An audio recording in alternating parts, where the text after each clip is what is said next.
Hello, welcome to the European Open briefing for Thursday, February the 16th. I'm Rafi Boyajan, currency analyst at xm.com, and we're going to be taking a look at the latest developments in the currency markets today.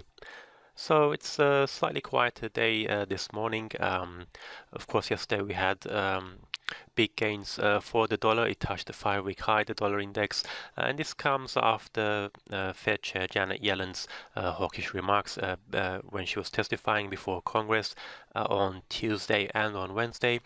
But we also had very strong data out of the US yesterday as well for inflation and retail sales, so that led to a bit of a jump for the dollar. Although it's come off those highs today on Thursday, mainly due to profit taking. And so the focus now moves on to that tax announcement by Donald Trump's administration in the coming weeks. The Australian dollar did touch a 3-month high earlier today after strong employment data out of Australia, though at the moment it's currently trading flat against the US dollar. Another mover over the past day is sterling.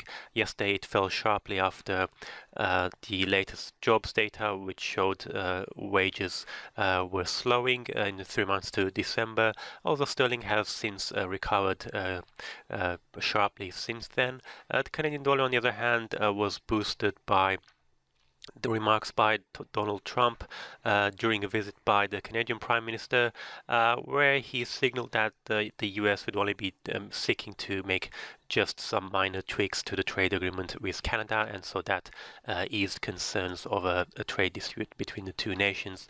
So let's begin with the dollar index here. We can see in the chart that there was that big spike upwards yesterday. That came after the strong US data, so that was a 5-week high above 101 level for the dollar index. It's currently slid back now. It's trading at 100.82. Of course, we had those hawkish remarks by Fed Chair Janet Yellen, who said that it would be unwise to wait too long before raising rates again. But we also had very good data out of the US. Inflation rose to the fastest rate in 4 years to 2.5% year-on-year in January. Expectations were for 2.4%. Retail sales were also solid. They rose 0.4% month-on-month in January, and the prior month was revised up from 0.6 to 1%. So overall, that's a pretty good set of data for the US economy, and it reinforces expectations that the Fed will likely raise rates at one of its upcoming meetings, which Yellen has already signaled that that's what the Fed will likely be doing. Although, apart from profit taking, the dollar also fell back a little bit after the strong data was followed by slightly disappointing industrial output numbers. For the US, industrial production fell 0.3% in January, so there's still a little bit of caution in the markets, despite the overall positive tone for the US economy.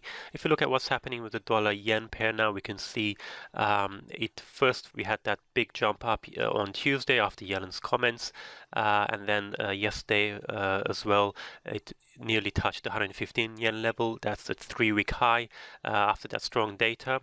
It has since pulled back, currently trading at 113.73 yen. US Treasury yields have also fallen back. So the focus now is pretty much on that tax announcement, on whether or not there'll be big tax cuts for US corporations, and that's been the main driver for the current dollar rally. So basically markets are seeking for confirmation of that before taking the dollar rally further. We also had the New York Fed president talking yesterday, William Dudley. He pretty much reiterated the view that the Fed will gradually be raising rates in the months ahead. Moving on to the Australian dollar, it did touch a 3-month high earlier at 0.7732, currently trading just about the 0.77 level. We had very good jobs data out of Australia. They Job gains were 13,500 versus expectations of 10,000, although that was mainly due to part-time jobs rather than full-time jobs.